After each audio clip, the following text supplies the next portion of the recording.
இப்போ இருக்க கிளைமேட்க்கு சாப்பிடவும் பிடிக்க மாட்டேங்குது, சமைக்கவும் சுத்தமா பிடிக்க மாட்டேங்குது. சுட சுட புடிச்ச மாரி யாராவது சமைச்சு குடுத்தா வேணா சாப்பிடலாம். அப்படிதான் தோணுது.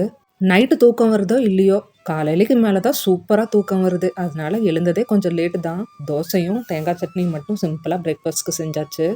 இப்பலாம் காலையில சாப்பிட்டு முடிச்சதுமே நல்லா தூக்கம் வருது. சுறுசுறுப்பா இருக்கிறதுக்காக ஒரு காஃபி போட்டு குடிச்சுட்டு கிளீனிங்ல இறங்கிட்டேன்.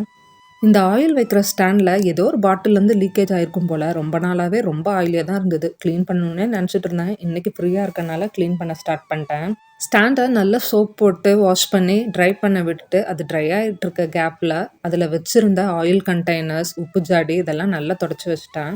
அப்படியே கேஸ் ஸ்டவ் பக்கத்திலேயே இருக்கனால, அதில வச்சிருக்க எல்லாமே எப்பவுமே ஆயிலியா தான் இருக்கும். வீக்லி ஒன்ஸாவது இந்த மாரி தொடச்சு வச்சா தான் பார்க்குற மாரி இருக்கு. இந்த ஸ்டாண்ட் மீஷோல ஆர்டர் பண்ணி வாங்கியிருந்தேன். குட்டி கிச்சன்ங்கிறனால நெறைய திங்ஸ் இந்த ஸ்டாண்ட்குள்ளேயே வச்சு யூஸ் பண்ண ரொம்பவே கன்வீனியன்ட்டா, யூஸ்ஃபுல்லா இருக்கு.